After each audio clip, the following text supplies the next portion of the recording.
Hello everyone, मैं Amrita Singh. Welcome to back my channel we study. आने वाला हफ्ता कैसा रहेगा, एक बार चार्ट एनालिसिस कर लें।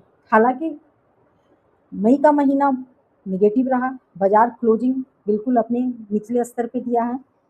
अब निफ्टी में एक पैटर्न दिख रहा है, डाउनवर्ड से अपवर्ड की तरफ एक ट्रेंड लाइन जा रही है और अपसाइड में भी एक ट्रेंड लाइन यहाँ पे दिख रहा है।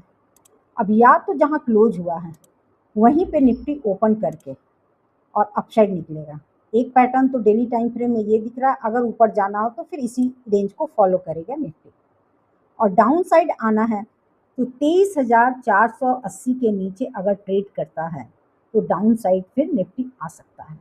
और 100 पॉइंट डाउन साइड इमीडिएट दिख रहा है 23,390 से 380 के पास है। ये 100 पॉइंट बहुत ही फास्ट आपको देखने को मिलेगा अगर हम 23,480 के नीचे ट्रेड करना शुरू कर देते हैं। डाउन साइड में फास्ट आपको मोमेंटम दिखेगा।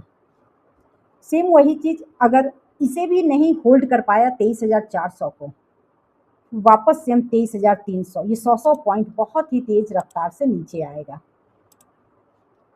अब जरूरी नहीं है कि ये एक दिन में 2 दिन में भी हो जाए। अगर बाजार को निगेटिव रहना है तो पूरा हफ्ता भी लग सकता है डाउन साइड आने में। एक चीज अच्छी बात ये दिख रही है कि 500 पॉइंट का ये जो रेंज है 23,500 से 23,000, ये हो भी जाता है गिरावट तो बहुत अच्छी बात है, क्योंकि हमें एक बाइंग की अपॉर्चुनिटी अच्छी मिलेगी और वो एक अच्छा मुनाफा बना के दे सकता है अगर हम 300-400 पॉइंट और नीचे आ जाते हैं। 13 मई की कैंडल आप देखें, लो बना था 23,262 का, यहाँ पे ये पूरे गैप को फिल नहीं किया था। ठीक है, ये गैप फिल नहीं हुआ क्योंकि 7 अप्रैल के बाद 8 अप्रैल की जो गैप है, ये गैप कुछ पॉइंट से लिए निफ्टी छोड़ दिया था। शायद ऐसा भी हो सकता है कि धीरे धीरे नीचे आकर इस गैप को फिल करे। तो यहाँ पे एक हमें अभी भी दिख रहा है कि अगर कुछ नीचे आने की संभावना दिख रही है तो निफ्टी इस रेंज को पूरी तरह से पहले भरेगा। हालांकि इसके नीचे भी गैप है, लेकिन फिलहाल मैं जो इमीडिएट गैप है उसकी बात कर रही हूँ। ये शायद 1 से 2 हफ्ते में बाजार को अगर नीचे ही रहना है तो ये धीरे धीरे इसको कंप्लीट करेगा, इस गैप को। और अच्छी बात है, अगर 23,000 बहुत ही एक अच्छा लेवल है निफ्टी का, जहां से एक बाइंग का पोजीशन बनाने के लिए हमें मौका मिल सकता है। डाउन साइड का तो हमें ये दिख रहा है, ये 100 पॉइंट फास्ट आपको दिखेंगे। अब अपसाइड के लिए देख लेते हैं। अपसाइड 15 मिनट पे पहले हम चेक करेंगे। 15 मिनट टाइम फ्रेम पर जहां हम क्लोज किए हैं अगर वहीं पे ओपन हो रहे हैं, हालांकि थोड़ा बहुत गिफ्ट निफ्टी अभी पॉजिटिव दिखा रहा है और ओपन होकर के थोड़ी देर टाइम बिताकर ऊपर निकल रहे हैं। प्राइस एक्शन यहाँ 5, 10, 15 मिनट की कैंडल अगर यहाँ पे ग्रीन हो रही है, उस कैंडल के स्टॉप लॉस के साथ हम एक अपसाइड का ट्रेड ले सकते हैं। अपसाइड में पहला रेजिस्टेंस, हालांकि सबसे स्ट्रॉन्ग रेजिस्टेंस 23,800 पे बन रहा है। पहला रेजिस्टेंस आपको बनेगा यहाँ पे 23,650 से 23,700, जो कि 22 मई का क्लोजिंग है। बहुत ही इंपॉर्टेंट था 22 मई की क्लोजिंग, लेकिन उसे भी शुक्रवार को तोड़ दिया है। इंपॉर्टेंट, अब रेजिस्टेंस 23,700 पहला बनेगा और ऊपर जाएगा भी तो बहुत तेजी से जाएगा क्योंकि यहाँ पे कोई रुकावट नहीं है। तो ये 100 पॉइंट का जो बीच का डिफरेंस है ये तेजी से जाएगा।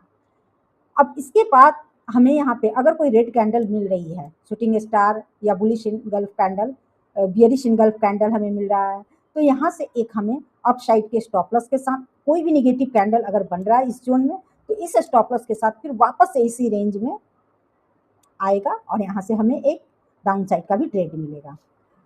नेक्स्ट, अगर रेंज बना के अब कंपोनेंट पे नजर बनाए रखनी पड़ेगी।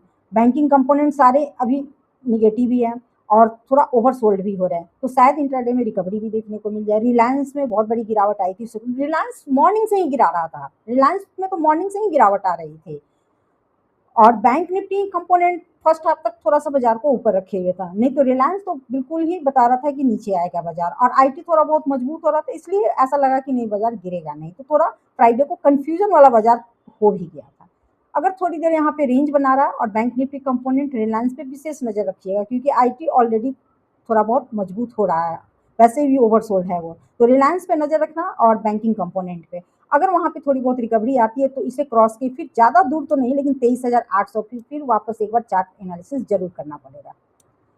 फिलहाल ये 200 पॉइंट का हमें मंडे को अपसाइड में दिख रहा है। अगर इससे भी ऊपर जाता है तो मैं डेली लाइव आती हूँ 9:15 में, वहाँ पे कुछ भी चेंज होगा, व्यू अपसाइड का दिखेगा या डाउन साइड का, मैं आप लोगों के साथ शेयर करूंगी। कोई भी अच्छा ट्रेड भी रहता है वो भी मैं आप लोगों के साथ शेयर करती हूँ, तो प्लीज लाइव ज्वाइन कीजिए। ये चीजें मुझे डाउन साइड के लिए और अप साइड के लिए फिलहाल दिख रही है, और बाजार को अगर इसी रेंज में चलना है तो फिर ये धीरे धीरे धीरे करके इस रेंज को फॉलो करेगा। 24,100 से 24,000, ये तो पता नहीं कितना बड़ा रेजिस्टेंस बन चुका है। ये 24,000 भी क्लोज नहीं कर पा रहा है बाजार, ये हालत हो गई है बाजार की। और कहाँ यूएस का बाजार 51,000 के ऊपर ट्रेड कर रहा है। तो ये सारी चीजें फिलहाल हम बहुत ज्यादा अपसाइड और बहुत ज्यादा डाउनसाइड का दायरे की मैं बात नहीं करूंगी। ये नहीं कहूंगी कि हाँ 22,000 जा रहा है, 22,500, हमें सिर्फ 1 से 2 दिन का पहले व्यू देखना है। बाजार कहीं पे भी जाए उससे हमें कोई मतलब नहीं है, हमें सिर्फ इंट्राडे में देखना है कि क्या कर रहा है। 1 से 2 दिन का व्यू देखना है। कहने वाले तो ये भी कह रहे हैं कि 22,000 जाएगा, कहने वाले ये भी कह रहे हैं 30,000 जाएगा। वो जब जाएगा हम तब की बात देख लेंगे। फिलहाल हमें एक छोटे से डेली टाइम फ्रेम के रेजिस्टेंस और सपोर्ट को ही फॉलो करना है। बड़ी बड़ी बातें नहीं करनी है, छोटी छोटी बातें करनी है, छोटे छोटे रेंज देखने हैं। तो ये मुझे अभी निफ्टी में फिलहाल दिख रहा है। देखिए क्या होता है। अब आज देखो डील की कोई बात नहीं आई। कल इवनिंग में जब अमेरिका का बाजार खुला था तो डील की बात चल रही थी, और कुछ भी नहीं उसका सोल्यूशन निकल कर आया। मार्केट आवर में जब इंडियन मार्केट आवर था तो फिर वहां पे बिल्कुल डील की बात नहीं हो रही थी। 6 बजे के बाद शुरू हो गया, जब तक अमेरिका का बाजार चला तब तक बिल्कुल पिक पे था डील की बात। जैसे ही बंद हुआ हमारे मुझे समझ से 11-12 बजे के बाद डील की बात बिल्कुल क्लोज हो गई थी। कहीं से कोई इन्फॉर्मेशन नहीं आ रही थी, ट्विटर पे कोई ट्वीट नहीं आ रहा था। ठीक है, आज दिन भर एक मैसेज भी नहीं आए हैं डील का, एक मैसेज भी नहीं आए हैं लेटेस्ट कोई भी यूएस और ईरान की तरफ से। तो जब भारत का बाजार खुलेगा तब ठंडा रहेगा मामला, तब तक मामला देखना ठंडा रहेगा। जैसे ही हमारा बाजार बंद हुआ मामला फिर गर्म होना शुरू करेगा। वो अपना बाजार चलाने के लिए वो कुछ भी कर लेंगे। तो हमें अपने चार्ट पे पैटर्न पे चलना है, हमें अपने थ्योरी पे ही चलना है। कहाँ क्या हो रहा है दुनिया में आस पड़ोस देखने की जरूरत नहीं है, बस अपने थ्योरी पे चलेंगे।